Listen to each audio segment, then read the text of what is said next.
अस्सलाम वालेकुम, hello everybody. Pandas series का ये हमारा फर्स्ट लेक्चर है और इस लेक्चर में हम पांडास की कुछ बेसिक्स को कवर करेंगे। ये मैंने बुलेट्स पॉइंट के अंदर ये चीज़ें मेंशन की हैं, इसको हम स्टडी करेंगे। लेकिन इससे पहले हम इस चीज़ के बारे में जानते हैं कि पांडास है क्या, पांडास को हम क्यों यूज़ करते हैं, डेटा एनालिसिस के अंदर पांडास का क्या रोल है। पांडास बेसिकली एक पाइथन लाइब्रेरी है जो डेटा एनालिसिस के लिए यूज़ होती है। पांडास में हमारे पास जो डेटा होता है वो टेबुलर फॉर्म में होता है। जिन लोगों ने सीक्वल के ऊपर काम किया है या रिलेशनल डेटाबेस से फेमिलियर हैं वो उनको बहुत इजीली ये चीज़ अंडरस्टैंड कर लेंगे कि पांडास में जैसे वहाँ पे टेबल के अंदर combination of table is basically combination of rows and columns. Pandas के अंदर भी बिल्कुल वैसे ही होता है, रोज़ और कॉलम्स की फॉर्म में डेटा होते हैं हमारे पास, और एक टॉप पे हेडर होता है जो कॉलम नेम शो करता है, बिल्कुल सेम ऐसे ही होता है।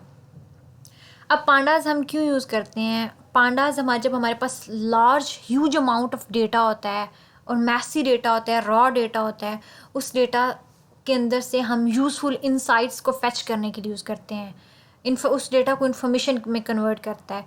तो उसमें कुछ स्टेप्स होते हैं। पहले डेटा क्लीनिंग होती है, डेटा को रेडी किया जाता है, इस काबिल बनाया जाता है कि उसके ऊपर हम मैनिपुलेशन परफॉर्म कर सकें, फिर हम उसके ऊपर डिफरेंट एनालिसिस परफॉर्म करते हैं। एग्जांपल देते हैं, लेट्स सपोज हमारे पास जो है वो ई कॉमर्स किसी साइट का डेटा है या ई कॉमर्स किसी स्टोर का डेटा है। हम ये जानना चाहते हैं कि इस मंथ के अंदर हमारे टॉप 10 कस्टमर्स कौन से रहे हैं, या हम ये जानना चाहते हैं कि इस मंथ के अंदर हमारी जो सबसे ज़्यादा टॉप 10 जो या जितनी अमाउंट आप चाहें, या टॉप 2 जो प्रोडक्ट्स वो सबसे ज़्यादा सेल हुई हैं वो कौन सी हैं। तो इस तरह की इन्फॉर्मेशन आप ले सकते हैं और इसकी बेस पे ये बहुत यूज़फुल इन्फॉर्मेशन होती है और इस इन्फॉर्मेशन की बेस पे डिफरेंट बिजनेस डिसीजंस लिए जाते हैं। ठीक है, तो उसके बाद आप जब डेटा को हम इस तरह की इन्फॉर्मेशन फैच करते हैं, इसके अलावा हम डेटा को रेडी करते हैं और हम ग्राफिकल फॉर्म में भी जो है वो विजुलाइज कर सकते हैं उसको। उसके लिए अदर कुछ लाइब्रेरीज यूज़ होती हैं जिसमें हम मैटप्लॉटलिब यूज़ करते हैं और सीबॉन। इंशाल्लाह फ्यूचर में हम जो है वो मैं आपको सिखाऊंगी मैटप्लॉटलिब के ऊपर काम कैसे करते हैं, वेरी इजी है वो भी। जो हम स्टार्ट करते हैं पाइथन से। अब यू माइट बी वॉन्डरिंग कि ये जो मैंने ओपन किया हुआ ये क्या है। ये हमारे पास जुपिटर नोटबुक है और जुपिटर नोटबुक को हम एज आईडी यूज़ करेंगे। आप जो है वो विजुअल कोड भी यूज़ कर सकते हैं, पाइचार्म भी यूज़ कर सकते हैं, जैसे वो आईडी है ऐसे जुपिटर नोटबुक भी है।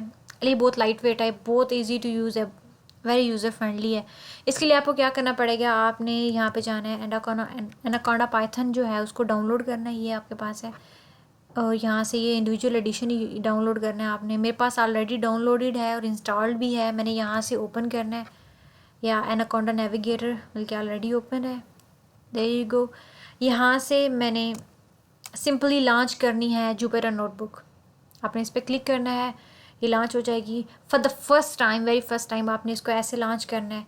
इसके अलावा नेक्स्ट टाइम जब भी आपको ज़रूरत होगी, आप एनाकोंडा ओपन करने के बजाय सिंपली यहाँ पे जुपिटर नोटबुक लिखेंगे तो यहाँ से जुपिटर नोटबुक रन हो जाएगी और आपके पास ये वाली इस लुक में आ जाएगी, बल्कि इस फॉर्म में शो होगा। फिर आपकी जहाँ पे आप नेविगेट करेंगे, जहाँ पे आपकी फाइल्स पड़ी होंगी उनको आप ओपन करेंगे और जी आप अपनी रिक्वायर्ड पोजीशन पे जाके वहाँ पे ओपन करेंगे और रन करेंगे अपनी फाइल्स को। यस, और सो अब हम स्टार्ट करते हैं। फर्स्ट ऑफ ऑल मैं पांडास की लाइब्रेरी को इंपोर्ट करती हूँ, इंपोर्ट पांडास, और एज एब्रीवेशन यूज़ करती हूँ एज पीडी।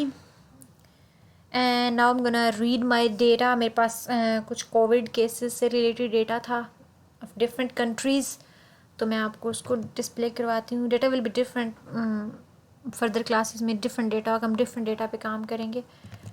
रीड, मेरे पास डेटा जो है वो किस फॉर्मेट के अंदर है, ये मेरे पास डेटा फोल्डर के अंदर है। ये कोविड केसेस है, मेरे पास CSV फाइल है, तो मैं इसको इधर लिखूँगी कि एक CSV फाइल है और ये डेटा फोल्डर के अंदर है। ये हम सिंगल और डबल दोनों कोड में पास कर सकते हैं पाइथन के अंदर। जो लोग पाइथन से फेमिलियर हैं उनको इस चीज़ का अंदाज़ा होगा। फ्यूचर में पाइथन के ऊपर भी एक सेपरेट वीडियो बनाऊंगी मैं, पाइथन के ऊपर भी जो इस चीज़ से रिलेटेड है, कुछ बेसिक्स। और ये मेरे पास CSV फाइल है, मैं एक्सटेंशन दूंगी and you can see there you go. हमने डेटा रीड कर लिया। कुछ इन्फॉर्मेशन है ये नीचे बॉटम में मेंशन है। हमारे पास टोटल 13 कॉलम्स हैं, आप काउंट करें आपको टोटल 13 ही शो हो रहे हैं, और हमारे पास 238 रोज़ हैं। बट आप हैरान होंगे कि हमारे पास तो ये सिर्फ चंद रोज़ शो हो रही हैं। ये जो आपको सबसे लेफ़्ट पे कॉलम शो हो रहा है ना, ये हमारे पास इंडेक्स है, ये बाय डिफ़ॉल्ट इंडेक्स अटैच कर दिया जाता है डेटा के साथ। 0 1 2 3 एंड ऑनवर्ड, और 237 तक है ये। आपको फर्स्ट 5 रोज़ शो करवाई जा रही हैं और लास्ट 5 रोज़। डेटा स्टिल एग्जिस्ट कर रहा है, इसके बिटवीन डॉट डॉट ये शो कर रहे हैं, ठीक है। अभी हमारे पास कंट्रीज़ नेम है, ये उनके रीजन हैं, ये कमुलेटिव केसेस, और ये पॉपुलेशन के according cases newly reported in last 7 days and death rate and everything. So ये हमारे पास डेटा है। आप देखें, आप बिल्कुल डेटा ऐसे ही है रोज़ और कॉलम्स के फॉर्म में। ये हमारे पास कॉलम नेम्स हैं, ये हमारे पास कॉलम्स हैं। पांडास के अंदर हम इनको एक इंडिविजुअल कॉलम को हम सीरीज़ बोलते हैं। सीरीज़, ये एक सीरीज़ है जो हमारे पास फुल, ये जो फुल होता है एक टेबल, उसको हम डेटा फ्रेम बोलते हैं। जो पूरा डेटा फ्रेम है ये कम्बिनेशन ऑफ सीरीज़ है। अब इसको मैं इस जो हमने ये डाउनलोड किया डेटा को, इसको एक वेरिएबल में सेव करने लगी हूँ, और इस वेरिएबल को मैं नाम दे रही हूँ DF का। DF stand for data frame. So हम इधर विजुअलाइज करेंगे, यहाँ पे भी कर सकते हैं again, yes there you go. अब हम थोड़ा डिफरेंट तरीके से अगर विजुअलाइज करना चाहते हैं, लेट्स सपोज हम चाहते हैं कि हमें सिर्फ जस्ट टॉप 5 रोज़ व्यू करना चाहते हैं, तो उसके लिए हम लिखेंगे DF डॉट हेड। हेड का फंक्शन क्या करता है, आपको टॉप 5 रोज़ शो करवाता है, जैसा कि इसके नाम से शो है टॉप 5 रोज़। अगर आप टॉप 10 देखना चाहते हैं देन आप क्या करेंगे, आप यहाँ पे हेड के अंदर आप मेंशन करेंगे कि आप 10 रोज़ देखना चाहते हैं, आपको 10 रोज़ दिखा देगा। आप 15 देखना चाहते हैं, लेट्स सपोज आपको 15 दिखा देगा। अब सवाल ये पैदा होता है कि हमारे पास तो टोटल 238 रोज़ हैं, क्या हम अगर इधर पुट करें 238 तो वो हमें 238 रोज़ दिखाएगा? The answer is no. क्यों नहीं दिखाएगा? सिर्फ ये आपको टॉप 60 रोज़ दिखा सकता है, उससे ज़्यादा नहीं। Let me show you. अब अगर आप यहाँ पे टॉप 60 के बोलेंगे 60, you will see it will show you 60 from 0 to 59, from 0 index to 59 index। बिल्कुल अगर मैं यहाँ पे लिखती हूँ, जैसे मैं लिखती हूँ कि 70 दिखाए, आप देखेंगे कि उसने टॉप 5 रोज़ दिखाई हैं और 70 से बैकवर्ड की तरफ उसने टॉप 5 रोज़ दिखाई हैं, बॉटम 5 रोज़ दिखाई हैं, यस। और इसी तरह अगर हम जस्ट बॉटम 5 रोज़ देखना चाहते हैं तो उसके लिए है DF dot tail. DF mean वो डेटा फ्रेम जिसके अंदर, जिस वेरिएबल के अंदर हमारा डेटा स्टोर है। डॉट का फंक्शन कॉल करने के लिए यूज़ होता है, किस फंक्शन को? टेल फंक्शन को। तो टेल फंक्शन हम कॉल करते हैं तो ये हमें बॉटम से 5 रोज़ दिखा रहा है, 233, 234, 5, 6 एंड 7, 237 तक, ठीक है। इसमें भी सेम वही टेक्निक, अगर आप लास्ट 10 देखना चाहते हैं तो आप लास्ट 10 भी देख सकते हैं। अगर आप last just single last row देखना चाहते हैं then be it's up to you, आप देख सकते हैं, ठीक है। सो हमने अभी तक क्या पढ़ा, डेटा को इंपोर्ट कैसे करते हैं, उसका हेड और टेल।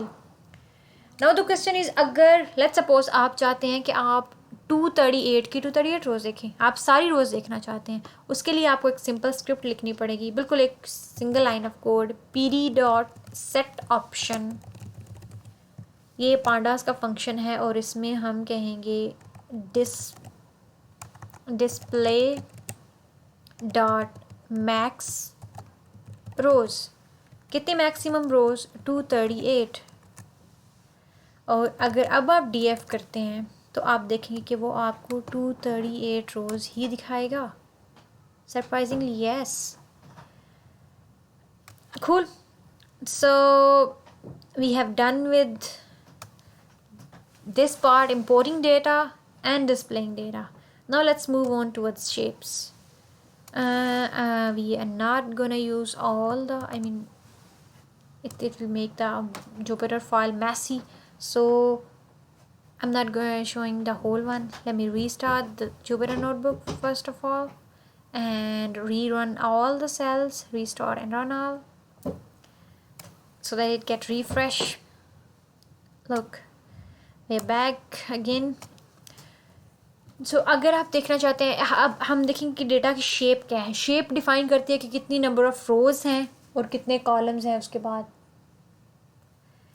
इसके लिए फंक्शन है df.shape का. इसको रन करते हैं. You can see that first of all आपको रोज दिखाता है और उसके बाद columns. We have 238 rows and 13 columns. So ये था हमारे पास शेप का फंक्शन. Next info. अब इन्फो का फंक्शन पता है क्या बताता है?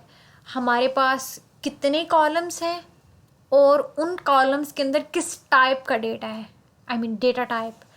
df.info फंक्शन अगर मैं यूज़ करूँ, आप देखेंगे ये कहता है कि हमारे पास एक पांडास का डेटा फ्रेम है और ये 0 से लेके 238 तक इसके इंडेक्स जाते हैं और टोटल 238 एंट्रीज़ हैं. 0 से लेके 237 तक, सॉरी. और हमारे पास टोटल नंबर ऑफ़ कॉलम्स 13 है और ये कॉलम्स के नाम हैं और ये उनकी डेटा टाइप्स हैं. सीक्वल के अंदर, या हम जिसे कहते हैं कि हमारे पास स्ट्रिंग जहाँ पे डेटा टाइप होती है, वहाँ पे एज पांडास के अंदर उसको हम ऑब्जेक्ट कहते हैं. जहाँ पे स्ट्रिंग हमारे पास मिक्स डेटा होता है, अल्फ़ा न्यूमेरिक, यहाँ पे उसके लिए ऑब्जेक्ट की डेटा टाइप यूज़ होती है. इंटीजर के लिए इंट और फ्लोट के लिए फ्लोट. अब ये 64 या 32 ये आपके ऑपरेटिंग सिस्टम के ऊपर डिपेंड करता है. अब आप बॉटम में देखेंगे तो ये मेमोरी यूजेज कितना हो रहा है वो भी जो है ये मेंशन करते हैं. ठीक है, ये हमारे पास हो गया इन्फो का फंक्शन. अब हम जाते हैं सम बेसिक स्टैटिस्टिक्स के ऊपर जो हम डेटा फ्रेम से कैलकुलेट करते हैं. बेसिक स्टैटिस्टिक में क्या आता है? मीन, मीडियन, मॉड, इस तरह की आती हैं. अब df.sc डिस्क्राइब अगर मैं लिखती हूँ तो आप देखेंगे इसने सारे न्यूमेरिक, जस्ट न्यूमेरिक कॉलम्स को लिया है. नेम और रीजन वगैरह को नहीं लिया, क्योंकि हमारे ये जो स्टैटिस्टिक्स हैं ये जस्ट हमारे न्यूमेरिक डेटा के ऊपर परफॉर्म होती हैं. ये हमारे पास मिनिमम है और ये मीन है.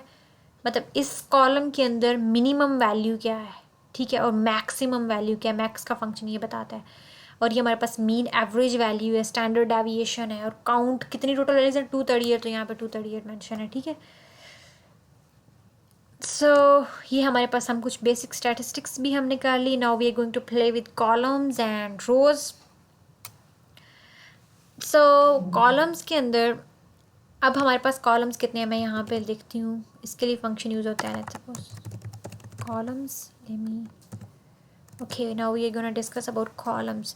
df डॉट अगर मैं कॉलम्स का फंक्शन यूज़ करती हूँ तो ये देखें, यह मुझे बताएगा कितने कॉलम्स है total. Name, region, cases, cumulative total and total 13 columns है हमारे पास. अब मैं चाहती हूँ कि मैं जस्ट ये फर्स्ट 3 जो है ना इन कॉलम्स का डेटा देखना चाहती हूँ, बाकी डेटा नहीं मैं देखना चाहती. तो उसके लिए मैं क्या करूँगी, डेटा फ्रेम के अंदर स्क्वायर ब्रैकेट्स में मेंशन करती हूँ.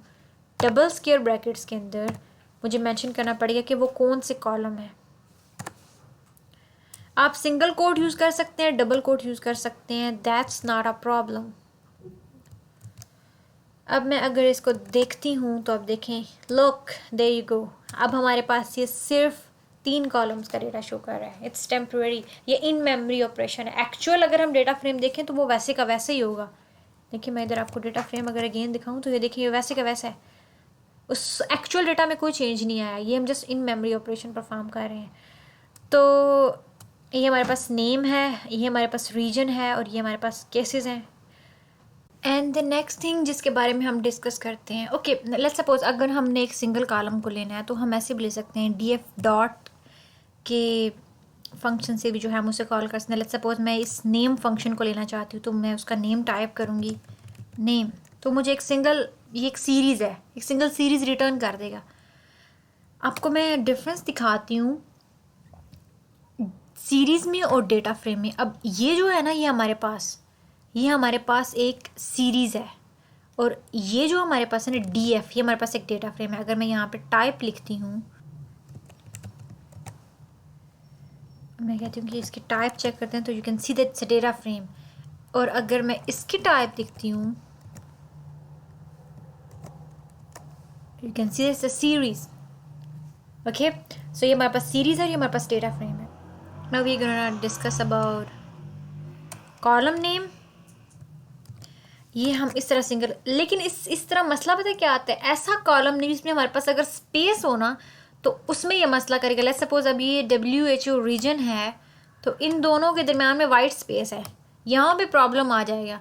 यहाँ पे ये एरर जनरेट करेगा, वो कहेगा कि ये कोई कॉलम एग्जिस्ट नहीं करता. वो इसको ले लेगा, WHO को रीजन को छोड़ देगा. या फिर वो कहेगा कि इनवैलिड सिंटैक्स है, यहाँ कहेगा कि ये कोई कॉलम नहीं है, ये कोई कॉलम नेम नहीं है. WHO it's saying invalid syntax. Okay, one of the error which I have mentioned. So इस केस में हम क्या करते हैं, इसको ऐसे पास करते हैं. It can be double quote और सिंगल कोट, ये प्रॉब्लम नहीं होता. लाइक अगर यहाँ पे हम डबल कोट पास करें तो तब भी जो है वो शो करवाएगा. ओके, ये हमारे पास हो गया कॉलम्स. अगर हम स्पेसिफिक रोज़ के बारे में देखना चाहते हैं, जैसे अभी हमने स्पेसिफिक कॉलम्स फैच किए, इस तरह अगर हम रोज़ फैच करना चाहते हैं तो उसके लिए दो फंक्शंस हैं, लॉक का एंड आई लॉक का. उसको हम एंड पे डिस्कस करते हैं, यहाँ हम उसके लिए एक सेपरेट वीडियो बनाते हैं. Lock and I lock function क्या है, इसमें हम फर्दर इंडेक्सिंग के ऊपर जाते हैं. What is indexing? Okay, so indexing में अगर हम देखें तो ऑलरेडी इंडेक्सिंग हुई है. यू कैन सी दैट ये हमारे पास इंडेक्सेस है, राइट? हमारे पास इंडेक्सेस है. और अगर हम चाहते हैं कि हम इन इंडेक्सेस को चेंज करके अपने स्पेसिफिक इंडेक्स दें, लाइक मैं चाहती हूँ कि मैं नेम को जो है ना वो एज अ इंडेक्स दूँ, तो मैं कहूँगी df डॉट सेट इंडेक्स और मैं उसमें पास कर दूँगी नेम का कॉलम. और अब आप देखेंगे कि नेम जो है वो इंडेक्स बन गया, right? Now in place of 0 1 2 3 name is an index. But आपको एक चीज़ को मस्ट ख्याल रखना है कि हमारे पास जो इंडेक्स हो वो यूनिक हो. You know, it's like a primary की इन द सीक्वल टेबल. तो ये कंट्री नेम जो है ये यूनिक है. ओके, आप इस तरह सेट भी कर सकते हैं. आप देखेंगे एक्चुअल डेटा में कोई चेंज नहीं आया. Still you can see that there is no change in actual data. आपको एक्चुअल डेटा में चेंज करने के लिए यहाँ पे एक चीज़ लिखनी पड़ेगी, इन प्लेस ट्रू. आपको इसको इन प्लेस करना पड़ेगा. Sorry, in place is equal to true. Actually there are two ways. यहाँ आप ऐसे कह सकते हैं इन प्लेस ट्रू, और यहाँ फिर आप इसको असाइन कर सकते हैं किसी एक और वेरिएबल में, लाइक आप df अगेन कर सकते हैं. अब मैंने इसको इन प्लेस ट्रू कर दिया है. अब हम टेस्ट करेंगे तो आप देख सकते हैं कि अब नेम हमारे पास इंडेक्स है. Let me make short data frame. हम इससे परमानेंट डेटा फ्रेम बनाते हैं, एक शॉर्ट सा डेटा फ्रेम. मैं कहती हूँ df is equal to this one. Oh, sorry, yeah, name is not a column anymore, it's an index, so that's why. So अब अगर आप देखें तो हमारे पास सिर्फ ये डेटा है. अब हम इस डेटा पर फर्दर मैनिपुलेशन परफॉर्म करते हैं. ये इस तरह हम इंडेक्सिंग कर सकते हैं. लेट्स सपोज अगर अब मैं रीसेट करना चाहती हूँ इंडेक्स, तो मैं कहूँगी df dot reset index. What's the problem? Sorry, it's not rest, it's reset. So you can see that now again उसने अपनी तरफ से खुद से जो है वो इंडेक्सिंग असाइन कर दिया और नेम जो है उसको एज अ कॉलम कंसीडर कर लिया again. So now we have 3 columns and 238 rows. Cool. Further slicing will be included in lock and ilock, and again fetching will also be included in lock and ilock functions. So I'm gonna make a separate video on lock and ilock functions because I think this video will be quite lengthy. So I'm gonna make a separate video on it. Okay, and the last thing is I'm gonna push this code to my GitHub account. और मैं उसका link जो है वो description में mention कर दूँगी. आप वहाँ से जो है ये कोड उठा सकते हैं और इसकी प्रैक्टिस कर सकते हैं. Okay, thank you very much. अल्लाह हाफिज़.